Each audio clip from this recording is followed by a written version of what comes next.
Apa kabar nih Pak? Lama tidak. Bismillahirrahmanirrahim. Assalamualaikum warahmatullahi wabarakatuh. Assalamualaikum warahmatullahi.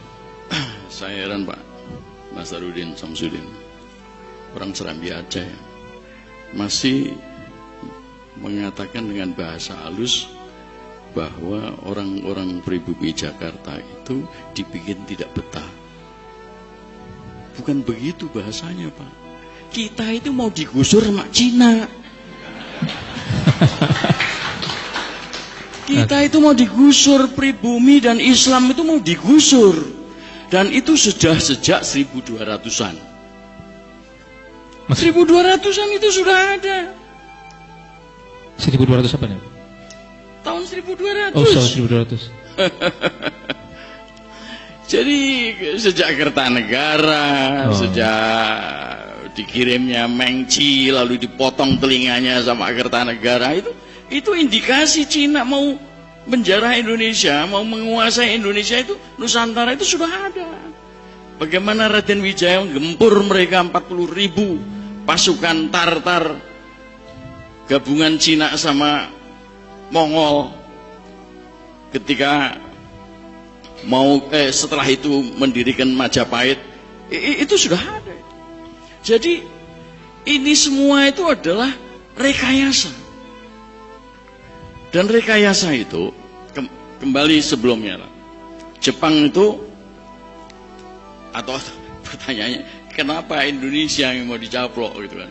Kenapa tidak Malaysia? Kenapa tidak Thailand? Kenapa tidak yang lain gitu kan?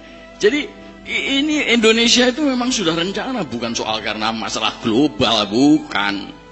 Itu hanya aksesoris. Ya salah analisis saya kira. Yang mau dicaplok itu memang Indonesia. Jadi Jepang itu mengatakan negara yang kaya raya begitu kok kemudian didiamkan saja. Kalau gitu kita manfaatkan. Itu kata-kata itu kemudian diambil alih oleh Panglima Angkatan Laut Jepang dengan semboyan apa itu mendirikan Asia Timur Raya.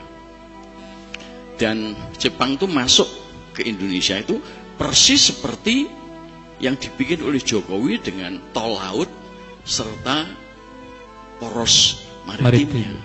Jadi Jokowi itu membuka diri. Ya Cina sama aja. Betul. Dan ini sudah dimulai sejak sebelum tahun 60.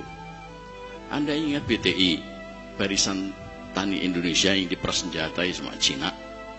Itu orangnya itu sudah masuk ke Indonesia. Hanya kemudian gagal 65 itu. Itu beberapa kapal itu sudah bersandar, masih bersandar di Tanjung Priok dan belum dibongkar. Tapi mendadak muncul peristiwa 65 gara-gara Pak Soeharto dendam sama Yani karena ditempeleng akibat korupsi di Ponegoro. Maka muncullah peristiwa 65 dan teraborsi rencana Cina dengan BTI mau menguasai Indonesia.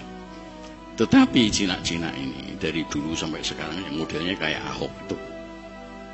Ya, untuk menghadapi Kalijodo kan dia kumpulkan ada Pangdam, ada Panglima Kostrad, ada Danjen Kopassus, ada Lanut dan Lanut Halim, kemudian ada Kapolda. Cara mereka begitu, mendekati penguasa, khususnya TNI, ABRI. Pak Harto juga begitu kan, oleh si SES, si Limpianki dan yang lain-lain itu. Dan rencana mereka memang jelas, mau menggusur pribumi dan Islam, mau menjadikan Indonesia jadi Singapura. Itu sudah jelas. Apa yang mereka lakukan sekarang ini persis dengan apa yang dilakukan oleh Israel di Palestina. Persis menguasai industri, menguasai ekonomi. Habis itu menguasai wilayah. Dan Jawa Barat itu kenapa ada kereta api cepat dan lain sebagainya? Itu karena Jawa Barat itu orang-orang Sunda. Itu suku Sunda itu nomor 2 di Indonesia. Nomor pertama adalah Jawa. Nah, Cina ini pengen menjadi nomor 2-nya. Jadi Jawa Barat harus dihabisi dulu, dikuasai dulu. Dan kereta api cepat itu merupakan tonggak sejarah hegemoni Cina di Indonesia. Dan itu tanahnya sudah disiapkan semua. Cikarang, ya, apa tuh namanya,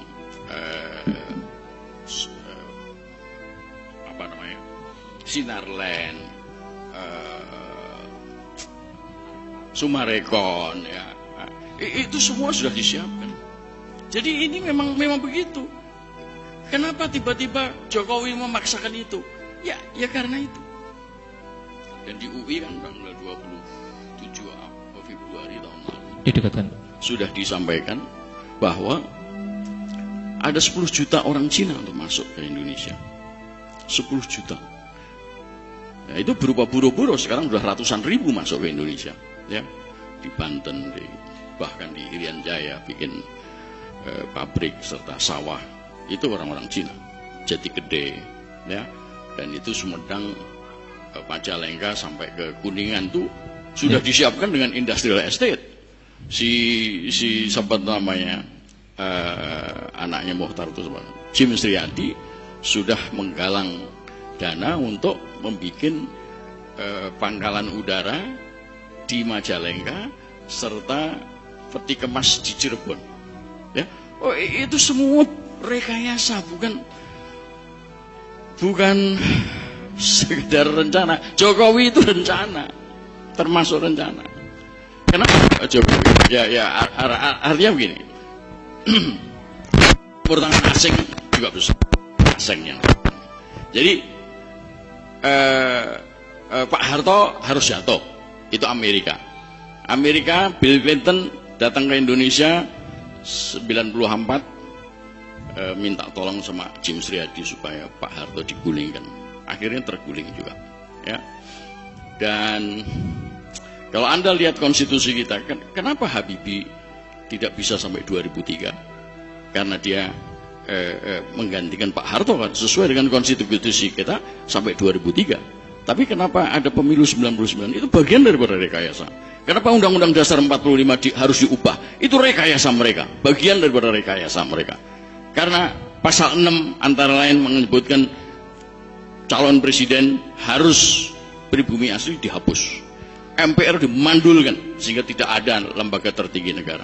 Ya, pasal 33 diubah sehingga menjadi kapitalis neoliberalis. Itu semua adalah bagian daripada rekayasa asing dan asing. Megawati ketika menjual Jokowi, ya, dari Juanda, Surabaya menuju ke Manila, ketemu John Kerry, ya, lalu berangkat ke Beijing ketemu sama Xi Jinping, lalu berangkat ke Washington bersama-sama dengan Yusuf Kala yang sedang umroh dipanggil ke sana. Apa yang dia lakukan? Dia menyerahkan proposal referendum di Papua untuk Amerika. Itu kira-kira bulan Agustus. Bulan September ada konferensi di Melbourne, Australia. Seorang tokohnya referendum Timor Timur, Damien Kingsbury, mengatakan saya sudah mendapat proposalnya Pak Jokowi tentang referendum di Papua. Artinya apa? Sama seperti Timor Timur, begitu ada referendum, begitu Papua hilang. Lalu Bappenas didanai sama Amerika, membuat master plan percepatan ekonomi Indonesia, ya, MP3EI, ya. Dan kenapa Indonesia dibagi menjadi 6, ya, 6 koridor, ya. Lalu muncullah rumor. Karena apa? 6 wilayah itu mirip dengan 6 wilayah Yugoslavia yang kemudian sama Bros Tito disatukan menjadi Yugoslavia. Sekarang dipecah lagi menjadi 6, ya, antara lain lewat perang Bosnia, Herzegovina dan Serbia. Pecah menjadi 6. Nah, muncullah istilah balkanisasi. Indonesia juga begitu, kebetulan juga 6 juga, ya kan? Nah, rumornya mengatakan bahwa Papua sama Maluku untuk Amerika, kemudian Sumatera Jawa untuk Cina. Rumor atau skenario, Pak? Saya kira kalau itu diucapkan oleh Hendro Priyono kemudian kemungkinan besar menjadi nyata itu, ya. Kalimantan sama Inggris, Sulawesi menjadi Perancis dan Kanada. Kanada ini adalah negara pertama yang menjanjikan dana IGGI pada tahun 67 ketika Pak Harto menyusun tim Sultan ke Jenewa dan membentuk IGGI. Lalu Nusa Tenggara Barat, Nusa Tenggara Timur dan Bali itu Australia dan New Zealand. Jadi udah lengkap kira-kira. Tidak berarti mesti harus mereka itu menjadi negara-negara tersendiri yang lalu dikuasai mereka, bukan. Kemungkinan ya seperti Jakarta itu semuanya dikendalikan oleh si Ahok, ya kan? Nanti adalah pengendali protektorat semacam itu, ya. Katanya kan Papua Nugini itu merdeka, ternyata enggak kan, dia di bawah protektorat Australia dan Amerika. Jadi semacam itu. Pak Bintang. Ya. Menurut Bapak, Cina-Cina ini kalau begitu harus diapain, Pak? Harus diusir. Oh iya harus diusir. Kalau kita tahu sejak zaman Belanda Cina itu gede kepala karena dia menjadi warga negara kelas 2 setelah Belanda, ya kan? Dan Indonesia ini bersama Arab dan lain sebagainya, ya, India. Melayu itu memang kelas kambing. Nah, itu masih mau dibawa sampai sekarang. Jadi mereka itu memang merasa mempunyai kelas yang lebih tinggi dari kita. Itu orang Cina datang mengatakan, Pak, memang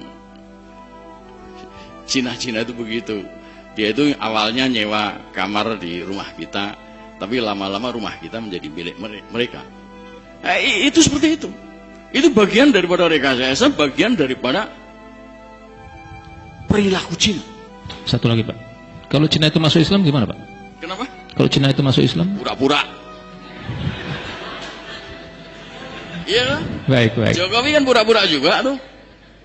Awalnya kan diketahui sama para wartawan, kok ngambil air wudhunya kok salah gitu kan. Terus kemudian ketemu di Jombang atau siapa dengan Khofifah mengatakan, Mbak Khofifah aja yang menjadi imam. Ini kan pura-pura. Iya. Baik, jadi, Pak Bintang, terima kasih. Terpaksa saya cut dulu. Tambahan. Tambahan. Ini memang bahaya besar. Bahaya besar. Dan kita harus merdeka, memerdekakan Indonesia dari mereka supaya jangan jadi Palestina kayak di sama Israel. Baik. Takbir. Ya, ini luar biasa, khasnya Pak Bintang masih ada. Saya mau tanya tapi sebelum tanya sudah dijawab duluan.